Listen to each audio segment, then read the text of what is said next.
За сайн байцгаана уу хүүхдүүд ээ. 6 дугаар ангийн дунд шатны хичээл 물건 사기 гэдэг хичээл өнөөдөр үзье.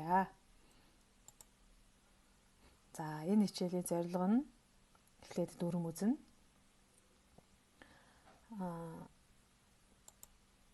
За ямар дүрм үзэх вэ гэхээр 을.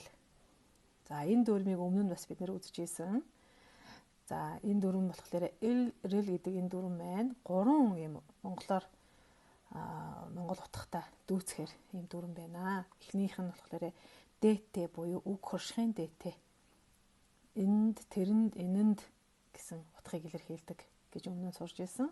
За хоёрдугаарт нь болохоор заахын тэн ялгалт буюу ийг гэсэн утгыг илэрхийлдэг. Гуравдугаарт нь хамтрахын тэн ялгалт буюу тай гэсэн утгыг илэрхийлдэг гэж үзэж ийсэн. За тэгэд өнөөдөр бол хоёрдугаар утга буюу ийг буюу заахын тэн ялгалын утгыг үзье. Энэ дүрмийн.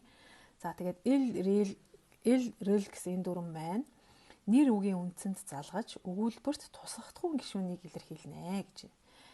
За тэгвэл өшөө жишээ авч тайлбарлая. Багш нь. За ил гэдэг дүрм маань ихшгийн араас нэр үгээр төгссөн ихшгээр төгссөн нэр үгийн араас рэл гэсэн нөхцөлийг авах нь байна. За жишээлбэл саагва. Тэгээд алим гэсэн үг байна, тийм ээ. За саагварл алимыг. За энэ дээр харах юм бол би алимыг идсэн гэж монгол хэлэнд хэлдэг байгаа.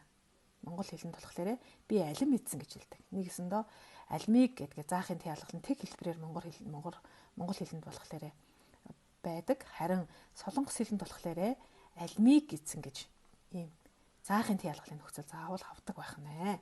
Солонгос хэлний дүрм байна. За тэгвэл гүйгүүлэгчээр төгссөн нэр үгийн араас ыл гэсэн дүрм нөхцөл залгах нь байна. Тэгвэл ном чек гэдэг ном гэсэн үгийн араас 을 гэсэн нөхцөл залгасан байна. Тэгээд чегэл болсон байна. Тэгээд номыг би ном уншсан гэж монголоор хэлдэг. Харин солонгос хэлэнд би номыг уншсан гэж хэлдэг байна. За жишээ авъя. 사과를 먹어요. алим идэж байна. За солонгос хэлэнд алимыг идэж байна гэж хэлдэг байна. За тэгвэл 책을 읽어요. ном уншиж байна. номыг уншиж байна гэж солонгос хэлэнд хэлдэг байна. Тэгэхээр энэ ил гэдэг маань ийг гэсэн нөхцөл байх нь байна. Тийм учраас номыг уншиж байна, алимыг идэж байна гэж хэлдэг учраас энэ үг маань, энэ нөхцөл маань монгол хэлний дүрмнээс ялгаатай гэж ойлгож болох нь байна. За тэгвэл энэ 무엇을 해요 гэсэн асуулт байна. Гарч ирж байна. За юу хийж байна вэ? 무엇을 해요? Нэгсэндөө 무엇 гэдэг маань юу гэсэн үг.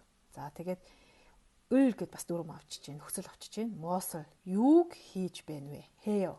하다 гэдэг маань 해요 болно, тийм ээ. За энэ 무엇을 гэдэг үг маань ярен дээр 뭐 гэж товчлогдож хэлж болдог байгаа. 뭐 해요. адилхан, утга нь адилхан. Юу хийж байна вэ? 뭐 해요. 무엇을 해요? 뭐 해요? гэж асуудаг байна. Тэгэхээр 뭐 해요? 영화를 봐요. кино үзэж байна. За энэ кино гэдэг дээр 를 гэдэг дүрм нөхцөл авсан байна. кино үзэж байна. 영화를 봐요. 자, 뭐 해요? 책을 읽어요. ном уншиж байна. номыг уншиж байна гэж бичсэн байх нь байна, тийм ээ. За дасгал ажлыг тэгвэл. За ил гэдэг нөхцөлийн алийг нь залгахж бичих вэ гэсэн нөхцөл байна. За дасгал байна. 민수 씨가 뭐 해요? 자, 책을 읽어요. За энэ чек гэж гүйгүүлэгчээр төгссөн үгийн араас 을 гэсэн дүрм нөхцөл залгана гэж сая сурсан, тийм ээ. Тэгэхээр 책을 읽어요. ном уншиж байна. хоёрдугаарт нь 오늘 뭐 해요? өнөөдөр юу хийх вэ? 저는 가방을 사요. Би цүнх худалдаж авнаа. 저는 가방 гэдэг үг нь гүйвлэгчээр төгсөн учраас 을 гэсэн дүрм залгана. За 3 дугаарт нь бат 씨가 지금 운동해요. бат одоо дасгал хийж байна уу гэсэн чинь 네 운동을 해요. тийм ээ. дасгал хийж байна. 운동 гэдэг үг маань гүйвлэгчээр төгсөн учраас 을 гэсэн нөхцөл залгаж байна. За 4 дугаарт нь 무엇을 먹어요? юу идэж байна вэ гэсэн 호쇼를 먹어요. за 호쇼 гэдэг үг маань 호쇼 гэдэг ихшгээр төгссөн учраас 를 гэдэг төгсөл авах нэ. 호쇼를 먹어요. за дараагийн дасгал маань энэ жишээ пууги тий загвар дээр байгаа гэсэн нөхцөл, ига гэсэн нөхцөл, эл гэсэн 3 нөхцөлийн аль тохиорхыг бичих нь. За энэ дасгал дээр манай хүүхдүүд маань бас их ер нь их алддаг байгаа. Алийг бичих вэ гэдгээ. За энэ маань ерөнхийдөө dt тийм ээ. dt гэдэг нөхцөл. Энэ тэрэнд энэнд гэсэн нөхцөл. За ига гэдэг маань нэрлэгийн тий ялгалын нөхцөл байгаа. Нэрлэгийн манай монгол болохоор нэрлэгийн тий ялгалаар тэг хэлбэрээр тийм ээ. Утга авдаггүй байхад солонгос хэлэнд ига гэсэн нэрлэгийн тий ялгал бичиг залгагддаг байна. За эл гэдэг маань сая өнөөдөр үзсэн ийг тийм ээ. За заахын тий ялганы нөхцөл байна. За 토야씨 안녕하세요. 네, 안녕하세요. 지금 자, 무엇을 해요? тийм ээ. одоо юу хийж байна вэ? 지금 나른돌 시장에 가요. одоо 나른돌 зах руу явж байна. 가요. 가다 гэдэг дүрм үзсэн байгаа хүүхдүүдээ. 시장에 가요. 나른돌 시장이 어디에 있어요? 자, 나른돌 зах 시장이 тийм ээ нэрлэгийн тий ялгал авч байна. 어디에 있어요? 있어요. хаана байгаа байна вэ? 나른돌 зах хаана байна вэ? гэсэн нөхцөл авч байгаа энэ дээр. 있어요. 있다 гэдэг дүрм явагдаж байна. за 공원 옆에 있어요. байршил заах үед тийм ээ гэж нөхцөл авдаг байх нь байна. цэцэрлэгт хүрээлэнгийн хажууд байна. 공원 옆에 있어요. 무엇을 사요? юу худалдаж авах гэж байгаа юм бэ? юуг тийм ээ. ийг 무엇을 사요? 사과를 사요. алимыг худалдаж авах гэж байна.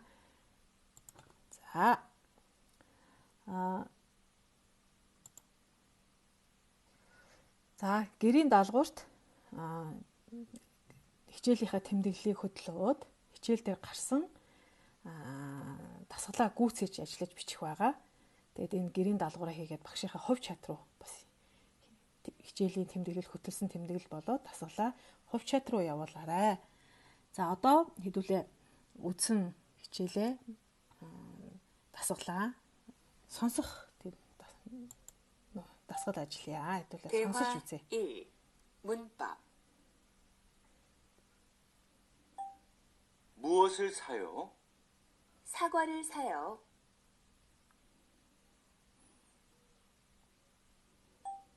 무엇을 먹어요? 오렌지를 먹어요.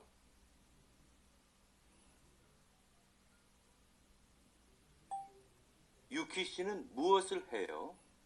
저는 책을 읽어요.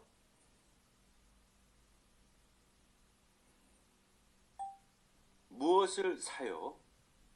물을 사요.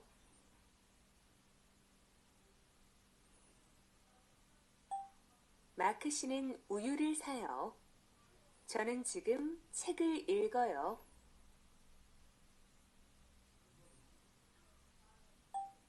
마크 씨는 우유를 사요.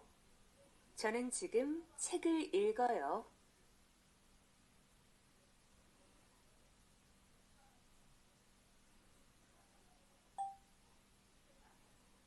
물, 책, 신문. 물을, 책을, 신문을. 사과, 우유, 한국어. 사과를, 우유를, 한국어를.